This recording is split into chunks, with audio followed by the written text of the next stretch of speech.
سب سے پہلی گزارش یہی ہے کہ اگر چینل پر نئے آئے ہیں سبسکرائب کر دینا، لائک اور شیئر کر دینا، کسی کی زندگی کے اندر کام آ سکتی۔ آج ہر بندہ پریشان ہے کہ میرے اوپر مصیبتیں بڑھ رہی ہیں، امتحانات بڑھ رہے ہیں، اور یہ کرتا ہوں تو یہ ہو جاتا ہے، سمجھ سے بالا تر ہے، اتنا مشکل ہو گیا ہے۔ حضرت علی رضی اللہ تعالیٰ عنہ کو فرمان ہے کہ جب تو دیکھے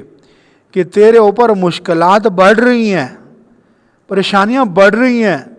اور تو دن رات ان کو کم کرنے کی کوشش میں لگا ہوا ہے، لیکن پھر بھی پریشانیاں بڑھ رہی ہیں، تو سمجھ لینا کہ اللہ تجھے کوئی ایسا مقام عطا فرمانا چاہتے ہیں آخرت کے اندر کہ تیری نیکیاں وہاں تک تجھے نہیں پہنچا سکتی، تو اللہ تھوڑے سے عذاب، تھوڑی سی مصیبتیں تیرے اوپر ڈال کر تجھے اس مقام تک پہنچانے والے ہیں۔ اس لیے ان مصیبتوں کو، پریشانیوں کو اللہ کے لیے برداشت انسان کر لے تو اللہ اس کی برکت سے بہت کچھ عطا